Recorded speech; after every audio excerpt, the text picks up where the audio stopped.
નમસ્કાર ગુજરાતી ન્યૂઝ નેટવર્કમાં આપનું સ્વાગત છે। ગુજરાતના રાજ્યપાલ શ્રી આચાર્ય દેવવ્રતજીની વિશેષ ઉપસ્થિતિમાં વડોદરા શહેરની એમએસ યુનિવર્સિટી ખાતે યોજાયો પરિસંવાદ કાર્યક્રમ। ગુજરાત રાજ્યના રાજ્યપાલ આચાર્ય દેવવ્રતજી વડોદરા શહેરની એમએસ યુનિવર્સિટીના સીસી મહેતા ઓડિટોરિયમ ખાતે મુલાકાતે આવ્યા હતા અને વિદ્યાર્થીઓને શ્રી અરવિંદોજીની જીવન કથા કહી અને તેમના જીવન ચરિત્ર વિશે માહિતી મળી રહે તે માટે એક્ઝિબિશન પણ યોજાયું હતું।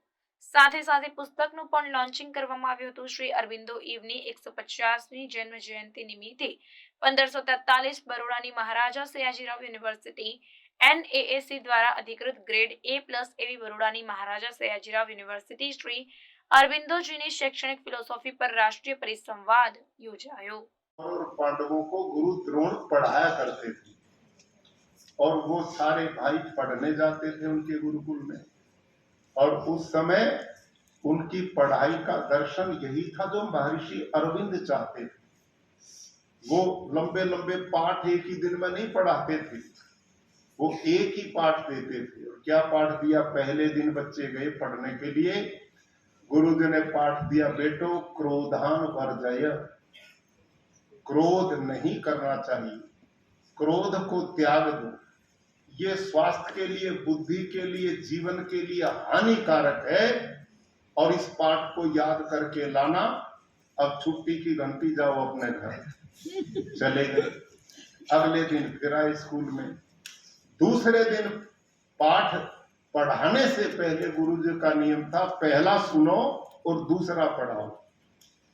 सभी छात्रों से पाठ सुना, कौरवों ने भी सुना दिया, पांडवों ने भी सुना दिया, लेकिन पांडवों में जो सबसे बड़े थे कौन थे?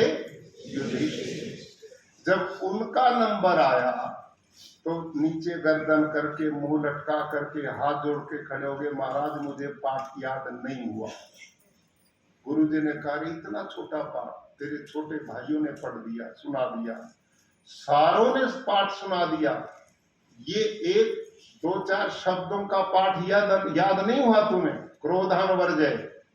ये गुरुजी प्रयास किया, याद नहीं हुआ, कल याद करके लाना।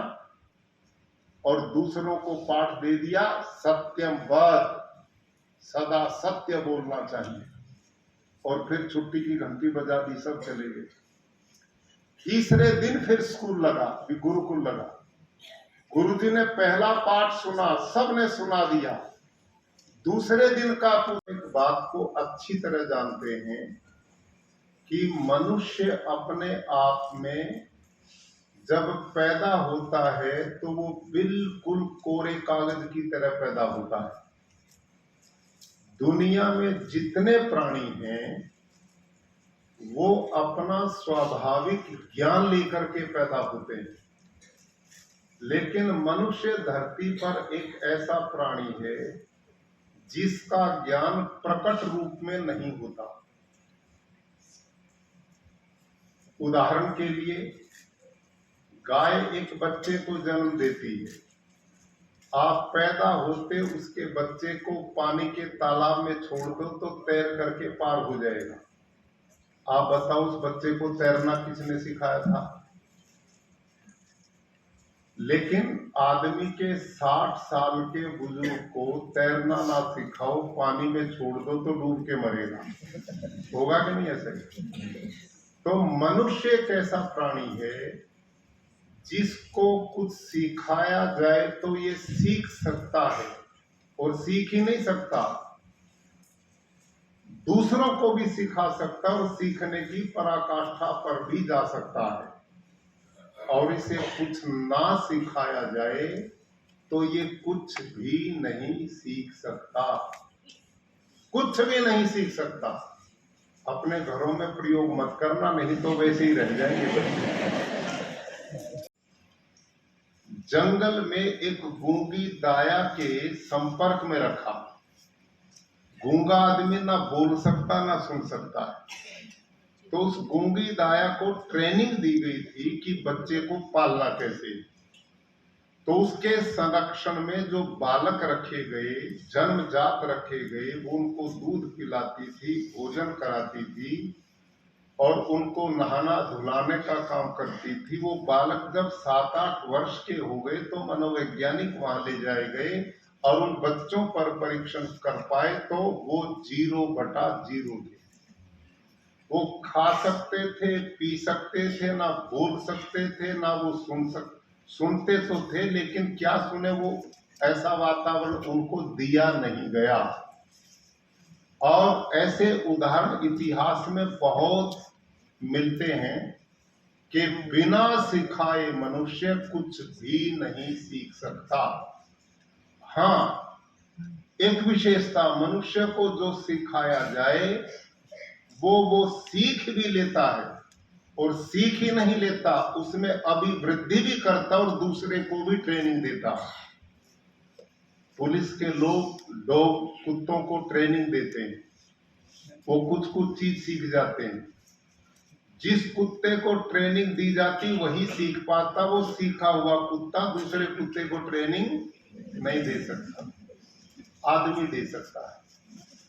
तो महर्षि अरविंद इस बात को अच्छी तरह समझ चुके थे। जब वो इस स्थली पर लाए गए तो जैसा बताया गया, आप लोगों ने सुना है, 13 वर्ष उनके बहुमूल्य जीवन के थे और उस समय पूर्ण युवा थे। उस समय तक उनकी एजुकेशन ही पूरी हुई थी, और जो एजुकेशन थी वो भी यूरोपीय पद्धति की थी, उसी जीवन शैली की थी।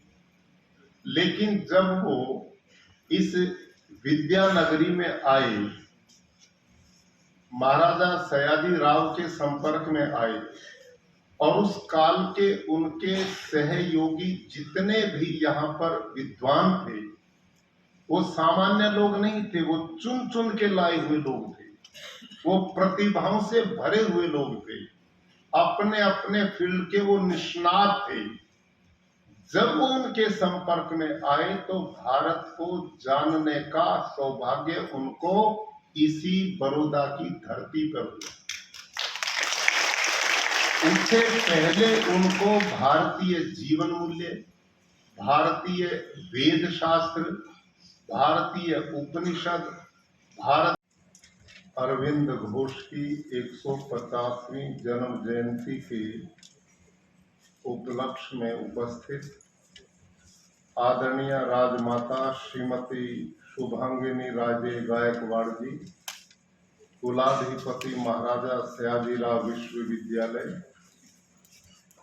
माननीय प्रोफेसर डॉक्टर विजय कुमार श्रीवास्तव जी, कुलपति महाराजा सयाजीराव विश्वविद्यालय, आदरणीय श्रीमती ज्योतिबेन थानकी जी, पूर्व सलाहकार चिल्ड्रन यूनिवर्सिटी अरविंद दर्शन की प्रबुद्ध विदुषी, माननीय डॉक्टर कृष्ण कुमार चुड़ासमा जी कुल सचिव, यहाँ पर उपस्थित समस्त विश्वविद्यालय परिवार के गुरुजन एवं विद्यार्थीगण, देवी और सज्जन,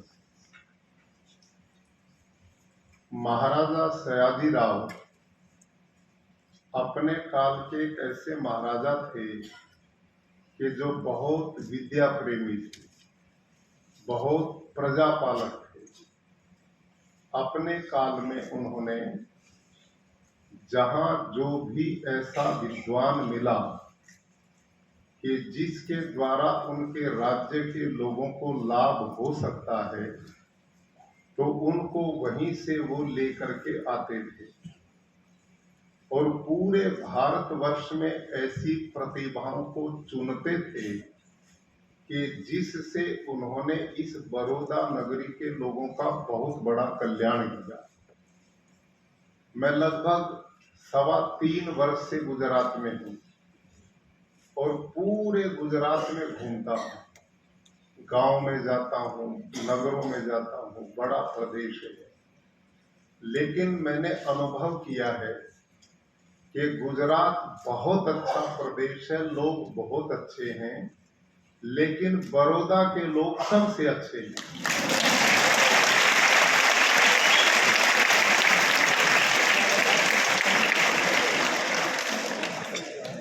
ये बड़े धीर हैं, गंभीर हैं, सज्जन हैं, विद्वान हैं, बुद्धिमान हैं, सहनशील हैं। और इसके पीछे महाराजा सियाजी राव जी की जो विद्वानों के द्वारा दी गई शिक्षाएं हैं, ये अतिशयोक्ति नहीं, ये वास्तव में है। होता क्या है कि जो चर्चा महारानी जी ने की है, राजमाता ने की है और मेरे से पूर्व वक्ताओं ने की है, योग इन सब के बारे में उनकी वो गंभीरता नहीं थी। उनका जीवन का मूल आधार जो बन पाया वो यही स्थली थी, जहां अनेक विद्वान साथियों के संपर्क में आकर उन्होंने जैसे बताया, यहाँ पर हिंदी सीखी, यहाँ पर संस्कृत भाषा सीखी, यहाँ पर मराठी सीखी। तो इस प्रकार की भाषाओं को जब उन्होंने पढ़ा और संस्कृत भाषा जब उन्होंने जानी, तब उन्होंने भारत को जाना। प्यारे विद्यार्थियों, भारत को आपने भी जानना है ना, तो आप भारत को जान पाएंगे संस्कृत भाषा के बाद, क्योंकि संस्कृत में वेद हैं, संस्कृत में उपनिषद हैं, संस्कृत में मनुस्मृतियां हैं, संस्कृत में हमारे शोध सूत्र हैं, गृह्य सूत्र हैं, हमारा रामायण महाभारत जितना भी भारत का ऋषियों का साहित्य है वो सारा संस्कृत भाषा में।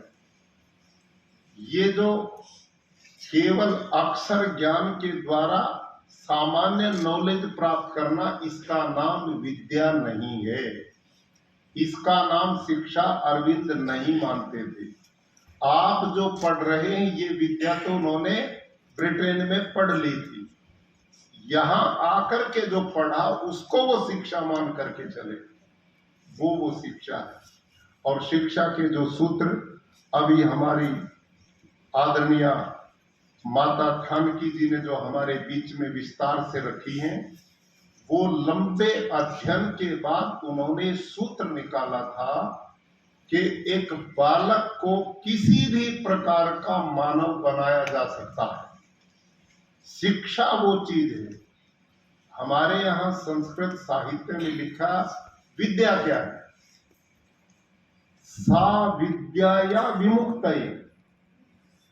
विद्या वो है जो भौतिक जीवन को भी संवारती है और आध्यात्मिक रास्ता भी प्रशस्त करती है। दोनों मार्गों को समान रूप से व्यक्ति को देती है, उसका नाम विद्या है। Our university and other universities and all the students who are present here. I feel extremely happy to address this august gathering today. At the outset, I wish to convey my warm welcome to the Honorable Governor, Acharya Devrat ji, and express my sincere thanks to him for accepting our invitation.